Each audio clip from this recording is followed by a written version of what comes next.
নমস্কার বন্ধুরা, এই গরমে তোমরা সবাই কেমন আছো? আমার তো ভীষণ কাহিল অবস্থা। সেজন্য আজকে একদম সিম্পল রান্না করে দেখাবো, নিরামিষ সবজির ঝোল।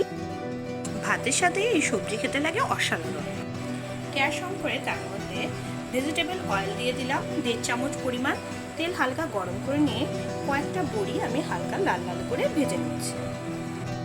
বড়িগুলো ভেজে নিয়েছি। এবার যে আলুগুলো কেটে রেখেছিলাম সেই আলু টুকরোগুলো ওই তেলের মধ্যে দিয়ে দিলাম।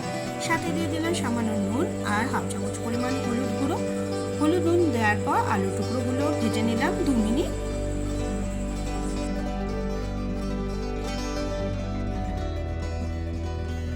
এরকম মিডিয়াম ফ্লেমে আলুগুলো ভেজে নেওয়ার পর আলুগুলো উঠিয়ে নিব। এবার ওই তেলের মধ্যে দিয়ে দিলাম হাফ চামচেরও একটু কম পরিমাণ 5 ফোড়ন, 2টো শুকনো লঙ্কা ছিঁড়ে দিয়ে দিলাম আর একটা তেজপাতা আমি টুকরো করে দিয়ে দিলাম। 1 মিনিট হালকা নেড়ে চেড়ে নিলাম। ঝিঙে, পটল, বেগুন এরকম পাতলা করে লম্বা লম্বা করে কেটে নিয়েছি আর নিয়েছি ডাঁটা, সেগুলো এর মধ্যে দিয়ে দিলাম।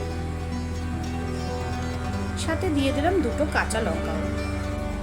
এখানে আমি স্বাদ অনুযায়ী নুন দিয়ে দিলাম হলুদ গুঁড়ো হাফ চামচ পরিমাণ, সামান্য পরিমাণে লাল লঙ্কার গুঁড়ো দিয়ে দিলাম জিরের গুঁড়ো হাফ চামচ পরিমাণ। সব উপকরণ এখন ভালো মতন মিশিয়ে নেড়ে চেড়ে নিচ্ছি। মিডিয়াম ফ্লেমে সব উপকরণ 2-3 মিনিট এভাবে নেড়ে চেড়ে নেওয়ার পর আমি আগে থেকে আদা বেটে রেখেছিলাম, সে আদা বাটা 2 চামচ পরিমাণ এতে দিয়ে দিলাম।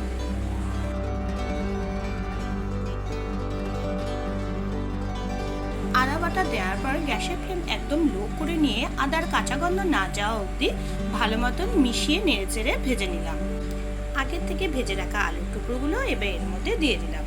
সব কিছু আরেকবার ভালো মতন মিশিয়ে নিচ্ছি। গ্যাসের ফ্লেম কিন্তু কমিয়ে রেখেছি।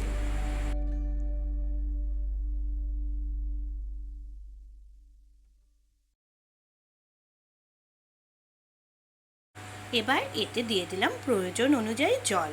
আমি যেহেতু সবজিটা একটু ঝোল ঝোল রান্না করব, সেজন্য জলের পরিমাণ একটু বেশি দিলাম। তোমরা তোমাদের প্রয়োজন অনুযায়ী এর মধ্যে জল দেবে। এবার ঢেকে আমি 3 মিনিট রান্না হতে দিলাম। 3 মিনিট পর কভার সরিয়ে চেক করে নিচ্ছি সবজিগুলো সেদ্ধ হয়েছে কিনা। সবজিগুলো ভালো মতনই সেদ্ধ এসেছে। এবার হালকা নেড়ে চেড়ে ওর মধ্যে যে বড়িগুলো ভেজে রেখেছিলাম সেই বড়িগুলো আমি এর মধ্যে দিয়ে দিলাম।